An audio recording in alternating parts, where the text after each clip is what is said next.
I had to fight Shane Campbell, where he was told that he would get the UFC contract. And a lot of websites were like, oh, the winner of this fight's going to get a UFC contract. And Yeah, there was a lot of hype on that fight, man. And then I choke him out second round. I remember I dropped him twice in the first round. And he had just finished like his stint with K1. And if you get dropped 3 times in K1, the fight's over. So I remember after dropping him the second time in the first round, like I could see it in his eyes that there's just something that kickboxers, it was like an unsaid, it's like an ESP or something like that. It was just like in his head, he thought that if he gets dropped again, the fight was over. So he kind of stayed away from me and started playing the range game. Yeah. And I just kept pushing and pushing, which was stupid of me because then he started fucking hitting me with shots at distance. I'm like, well, I should just sit back and, you know, let it register. He's got that dangerous little toe stab. Yeah. And so he hit me with that in the second round. It didn't hurt my body, but then I went down and he hit me with a kick to the fucking head, which knocked me senseless. And then I was like, oh shit, that hurt. So to hide it, I tried to throw something. Then he hurt me to the body. And that backed me up. And I was like, oh, fuck. And I just put my hands up. And he followed up. And he was loading up elbows. Like, I'm talking like huge elbows. So I saw it coming. So I was like, oh, boom. Put the forearms up. Hits the elbow. Loads up the other side. Boom. And he must have thrown 5 or 6 of these. And he wasn't breathing. He was just loading up these huge shots. Now, I don't tell too many people this, but I have told this story before. At that time, I was so hurt, but I still had to wear it because I wasn't hurt to the head anymore. I was hurt to the body. I couldn't even breathe. But then I was like, if this guy hits me to the body, I'm done. Like, the fight's over.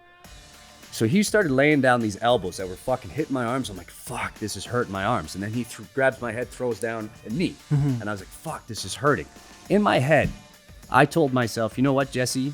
You could take a knee right now, and they'll stop the fight, and nobody will think any different of you. They'll think, you know what, this is how it was supposed to be. Shane Campbell's on, he's the K1 fighter, he's the better striker, he just TKO'd you with strikes. This is how it's supposed to be.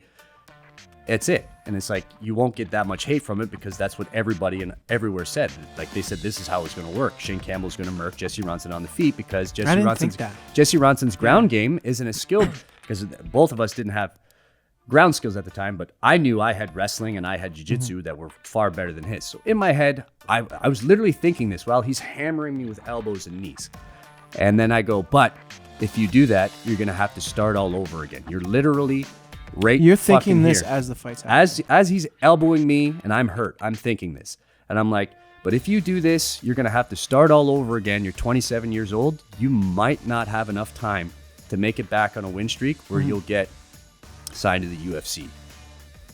So then I literally stood there. I was like, I'm not fucking doing that. I hammered him with a lead hook that staggered him back, right? So then I was like, sweet, he's off of me. I run at him. I go to throw a kick. He fucking trips me. So now I'm like, fuck, I'm on my ass. I just dive at his legs. He was so exhausted from throwing these big, powerful shots. Yeah, I took him down. I just climbed up him, got on his back, and put this new rear naked choke. I could literally feel his throat gurgling on my forearm. And he tapped, and I was like, holy shit. After that fight was over, I remember just sitting there on the back of the cage because I had Jason Sago in my corner and Andrew, and they were asking, they were yelling. I wasn't even paying attention. I looked at them and I was like, there's no fucking way this fight was going 5 rounds. There's no way. Like, I was so gassed and Shane was so gassed, and it was near the end of the second round. But after that fight, that literally gave me confidence that no matter what situation I'm in, as long as I can still breathe and think, I'm never, ever going to quit. Because I thought about quitting, and I was just like, you know what? That surprises me that you'd even think about quitting. Yeah, it goes through every guy's head. It's like you're hurt to the head. You just got kicked in the head. You're bleeding from your nose. Your liver smashed in from a toe stab, and you're like, holy shit. Like, I can't breathe, and I'm bleeding. Like, I'm hurt. Everything's dizzy. It's like, and then you're getting elbowed. It's just like, do I want this to keep happening? And it's at that point that I realized that, yes, I do.